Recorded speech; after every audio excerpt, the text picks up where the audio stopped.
నవ్యాంధ్ర talent HK TV ఈరోజు బొగురుగుండ్ల శ్రీ లక్ష్మీ నరసింహస్వామి దేవస్థానం పెన్న అహోబిలానికి విచ్చేసింది. అనంతపురం జిల్లా ఉరవకొండ మండలం చిన్న ముస్టూరు గ్రామానికి చెందినటువంటి జె నారాయణ స్వామి గారు. ఈయన ప్రముఖ సంగీత ఉపాధ్యాయులు. ఈయన ఈరోజు మనం ముఖాముఖి కార్యక్రమంలో నమస్తే అన్న. నమస్కారం అండి. మీ గురించి మన ప్రేక్షకులు పరిచయం చేసుకోండి. అందరికీ నమస్కారం. నా పేరు నారాయణ స్వామి. మాది చిన్న ముస్టూరు గ్రామం, ఉరవకొండ మండలం, అనంతపురం జిల్లా. నేను ప్రస్తుతం ఉరవకొండ బాలికల ఉన్నత పాఠశాలలో సంగీత ఉపాధ్యాయునిగా పనిచేస్తున్నాను. కార్యక్రమంలో ముందుగా మంచి ప్రార్థనతో ప్రారంభిద్దామా? శ్రీ గణనాథం భజరే చిత్త పర శక్తియుతం శ్రీ గణనాథం భజరే చిత్త పర శక్తియుతం శ్రీ గణనాథం భజరే.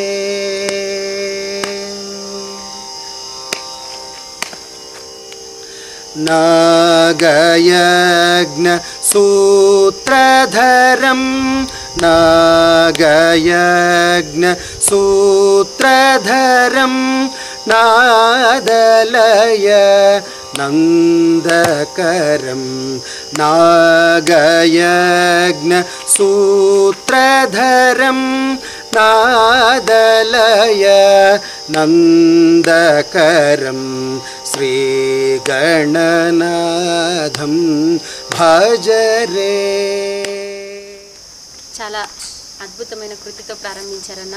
ముందుగా వినాయకుని పాటతో ప్రారంభించినందుకు చాలా సంతోషంగా ఉంది. అలాగే అన్న, మీకు ఈ సంగీతం ఎన్ని సంవత్సరాల నుంచి అనుభవం ఉంది? నాకైతే ముందు ఈ సంగీతాన్ని పరిచయం చేసింది, సంగీతం నేర్చుకోవడానికి నన్ను ముందుకు ప్రేరేపించింది ముందుగా ఆర్డిటి. ఈ ఆర్డిటి ద్వారానే నేను విజయనగరం మహారాజా ప్రభుత్వ సంగీత నృత్య కళాశాలలో 6 సంవత్సరాల గాత్ర సంగీతంలో డిప్లొమాని తీసుకున్నాను. అదేవిధంగా ఎస్వి యూనివర్సిటీలో సంగీతం సబ్జెక్టులో 2 సంవత్సరాల పోస్ట్ గ్రాడ్యుయేషన్ కోర్సు పూర్తి చేశాను. సో 8 సంవత్సరాలుగా నేను సంగీతాన్ని అభ్యసించాను. ఇప్పుడు మీరు సంగీతం నేర్చుకొని ఇప్పుడు ఎక్కడైనా వర్క్ చేస్తున్నారా? ఇప్పుడు నేను ఉరవకొండ మండలం లో నేను గర్ల్స్ హై స్కూల్లో వర్క్ చేస్తున్నాను సంగీతం ఉపాధ్యాయునిగా. సో 2018 డిఎస్సిలో సంగీత ఉపాధ్యాయుని పోస్టుల్లో నేను ఒక పోస్టు సాధించి ఇప్పుడు ప్రస్తుతం ప్రభుత్వ సంగీత ఉపాధ్యాయునిగా పనిచేస్తున్నాను. ఓకే అన్న. అన్న, అయితే మరి ఈ సంగీతం నేర్చుకోకుండా ముందు మీరు ఏ పాట ద్వారాగా అంటే మీకు సంగీతం నేర్పించాలి అని గుర్తించిన పాట ఏంటన్నా? నాకు చిన్నప్పుడు 4వ తరగతిలో RTT community basic teacher CBT అంటారు. సో ఆయన నేర్పినటువంటి ఒక పాట నాకు. సో ఆ పాట ఇన్స్పిరేషన్తోనే నాలో ఈ కళ ఉంది అని నలుగురికి తెలిసేలా చేసింది. సిబిటి ద్వారాగా మీకు సంగీతం నేర్చుకునే అవకాశం వచ్చింది కాబట్టి ఆ సిబిటి గారి పేరు ఏమన్నా మీకు గుర్తుందా? నా 4వ తరగతిలో మొట్టమొదటి పాట నేర్పినటువంటి మా సిబిటి గారు శ్రీ మీనుగా నాగరాజు గారు. ప్రస్తుతం గురువుగారు కీర్తిశేషులు అయ్యారు ఈ మధ్య కాలంలోనే. సో ఆయన నేర్పినటువంటి పాట ద్వారానే నేను నాలో ఉన్నటువంటి గాత్రం అన్నటువంటి ఒక కళ నాలో ఉంది అని నలుగురికి తెలిసేలా చేయబడింది అనమాట. సరే, నా పాట ఏదైనా మీకు గుర్తుంటే మన ప్రేక్షకుల కోసం. తప్పకుండా.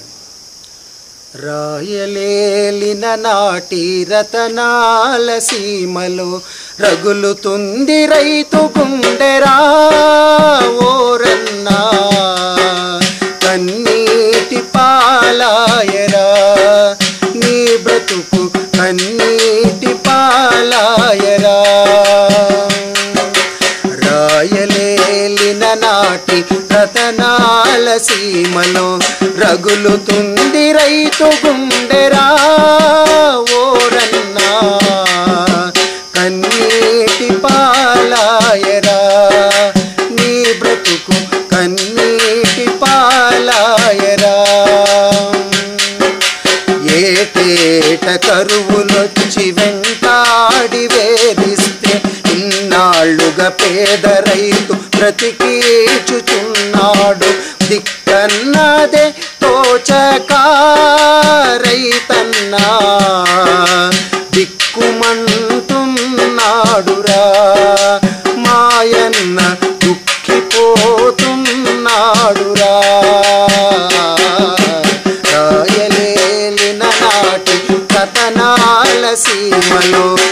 రగులుతుంది రైతు గుండెరా ఓరన్నా రాళ్ళ పాలైపోయిరా నీ బ్రతుకు కన్నీటి పాలాయరా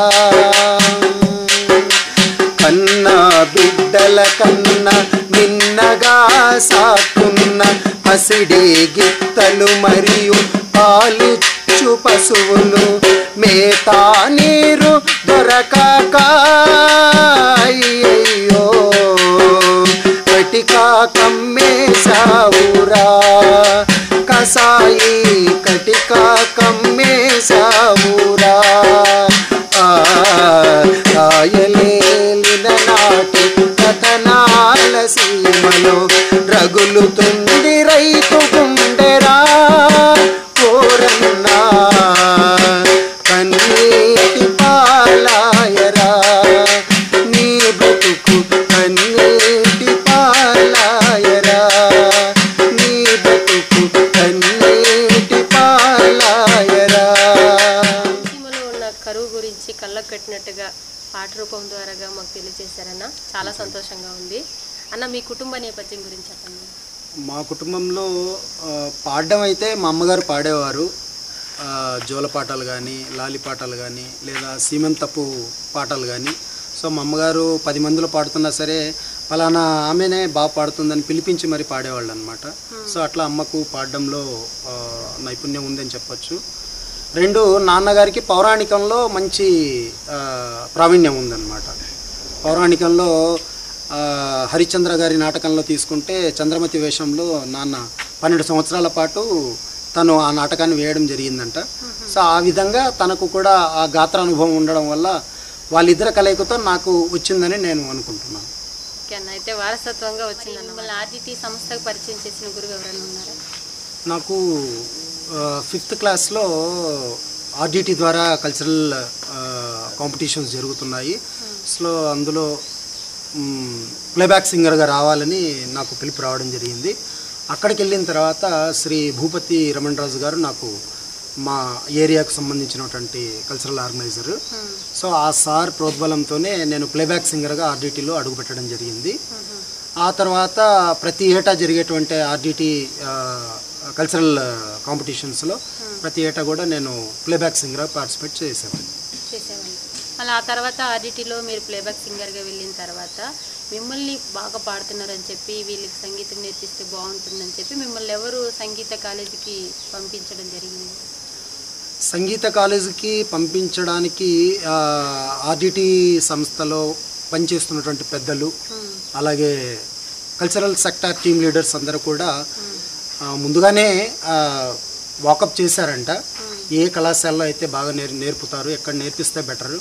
సో వీళ్లకు 10వ తరగతి వరకే వీళ్ళ సంగీతం పాడేటువంటి కళ కానీ, వాయించేటువంటి వాయిద్యంలో కళ కానీ 10వ తరగతితో ఆగిపోకూడదు, ఇంకా ముందుకు తీసుకెళ్లాలన్నటువంటి ఆలోచనతో సంస్థ పెద్దలు అలాగే కల్చరల్ సెక్టర్ టీమ్ లీడర్స్ అందరూ కూడా మన రాష్ట్రంలో ప్రముఖమైనటువంటి సంగీత కళాశాలలు ఏవి అని ఎంక్వైరీ చేస్తే అందులో దక్షిణాది రాష్ట్రంలోనే పేరుగాంచినటువంటి మహారాజా ప్రభుత్వ సంగీత నృత్య కళాశాల అయితే బాగుంటుంది అని అక్కడికి వెళ్తే అక్కడ మంచి గురువుగారులు ఉన్నారు, అక్కడ నేర్పడం బాగుంటుంది. సో ఆర్డిటి అక్కడ తీసుకెళ్తే పిల్లలు బాగా మంచిగా తయారవుతారన్న ఉద్దేశంతో మమ్మల్ని విజయనగరం మహారాజా సంగీత కళాశాలకి రెఫర్ చేయడం జరిగింది. సరే, అక్కడికి వెళ్ళిన తర్వాత మీరు ఎవరి దగ్గర ఈ సంగీతం నేర్చుకున్నారు? మహారాజా ప్రభుత్వ సంగీత నృత్య కళాశాలలో మొట్టమొదటి గురువు గారు శ్రీమతి చాగంటి రాజలక్ష్మి గారు. సో మాకు మొదటి 3 సంవత్సరాల సర్టిఫికెట్ కోర్సు మేడం గారి దగ్గర నేర్చుకోవడం జరిగింది. తర్వాత మిగిలినటువంటి 3 సంవత్సరాల కోర్సు శ్రీ బిఏ నారాయణ గారి దగ్గర మేము నేర్చుకోవడం జరిగింది. సో ఆ విధంగా ఆ ఇద్దరు గురువుగారుల దగ్గర మేము సంగీతంలో డిప్లొమా కోర్సును పూర్తి చేయడం జరిగింది. అంటే మీరు సంగీతం ద్వారాగానే మీకు జాబ్ వచ్చిందా, లేకపోతే జనరల్ చదువు ఏమైనా నేర్చుకున్నారా? ఆర్డిటి తీసుకెళ్లేటప్పటికి నేను కేవలం 10వ తరగతి మాత్రమే పూర్తి చేశాను. నాకు ఎటువంటి విద్యా సంబంధమైనటువంటి ఎడ్యుకేషన్ లేదు. కానీ ఇంకా అకాడమిక్ సంబంధించినటువంటి చదువు కూడా చదువుకుంటే బాగుంటుంది. సో ముందు మాకు చదువు ఉంటేనే మేము ఏదైనా సాధించగలం అన్నటువంటి నా యొక్క కోరికతో సంస్థ పెద్దలను అడగడితే అప్పుడు సంస్థ పెద్దలైనటువంటి జేవిఆర్ సార్ గారు కానీ, తర్వాత చంద్రశేఖర్ నాయుడు సార్ కానీ, మా ఎడ్యుకేషన్ సెక్టార్ తరఫున కూడా మీకు ప్రోత్సాహం ఇస్తామన్నటువంటి ఆశయంతో మేము ముందుకెళ్ళాము. అక్కడే విజయనగరంలోనే ఇంటర్మీడియట్, తర్వాత డిగ్రీ బీకామ్ కూడా పూర్తి చేసి నేను తిరిగి మా అనంతపురం జిల్లాకు రావడం జరిగింది. అంటే అక్కడంతా కంప్లీట్ చేసుకొని సంగీతం కానీ జనరల్ చదువు కానీ కంప్లీట్ చేసిన తర్వాత మీకు ఇక్కడ జాబ్ వచ్చిందన్నమాట. తర్వాత ఈ డిప్లొమా కోర్సుతో మాకు ఎటువంటి జాబ్ ఆపర్చునిటీస్ చాలా తక్కువ ఉన్నాయి, అంటే ఉన్నాయి చాలా తక్కువ ఉన్నటువంటి ఉద్దేశంతో, లేదు సార్ మేము ఇంకా చేయాల్సింది చాలా ఉంది, ఇంకా పెద్ద పెద్ద గురువుగారుల దగ్గర మేము నేర్చుకోవాలని జవహర్ సార్ దగ్గరికి పోయి అడిగితే, సరే మీరు ఏం చేయాలనుకుంటారు చేయండి, ఫస్ట్ మీకు వెన్నుదన్నుగా మన ఆర్డిటీ ఉంటుంది అని మా చేత చెప్పించి, తర్వాత నేను ఎస్వి యూనివర్సిటీకి సంబంధించినటువంటి ఎంట్రన్స్ టెస్ట్ రాయడం జరిగింది. అందులో నేను ఎంఏ పర్ఫార్మింగ్ ఆర్ట్స్ మ్యూజిక్లో జాయిన్ అయ్యి, తర్వాత జాయిన్ అయినటువంటి సర్టిఫికేట్స్ అవి కూడా అడ్మిట్ కార్డ్స్ అన్నీ తీసుకొచ్చి చూపిస్తే దానికి సంబంధించినటువంటి ఫుల్ ఫీ పేమెంట్స్ అన్నీ కూడా సార్ వాళ్ళే ఆర్డిటీ ద్వారానే నాకు పీజీ కోర్సు కూడా పూర్తి చేయడం జరిగింది. సరే అన్న, ఇంత మంచిగా మీలాంటి కళాకారులకి జీవితాన్ని ఇచ్చినటువంటి ఆర్డిటీ సంస్థ ఈరోజు చిన్న ప్రాబ్లంలో ఉంది అని విన్నాము. అంటే ఫండ్స్ అన్ని ఆపేశారని వింటున్నాము, అది ఎంతవరకు అన్నా? కేంద్ర ప్రభుత్వం వారు ఎఫ్సిఆర్ఏ రెన్యువల్ చేయకపోవడం వల్ల ఆర్డిటీకి ప్రస్తుతం గడ్డు కాలంగానే చెప్పచ్చు. అయితే మాలాంటి ఎందరో గ్రామీణ కళాకారులైనటువంటి మేము ఎందరమో ఆర్డిటీ ద్వారానే మేము అభివృద్ధిలోకి రాగలిగాము. సో దీనంతటికి కారణం కూడా ఆర్డిటీనే. సో దయించి ఈ నవ్యాంధ్ర టాలెంట్ హెచ్కే టీవీ ద్వారా కూడా నేను విన్నవించుకుంటున్నాను.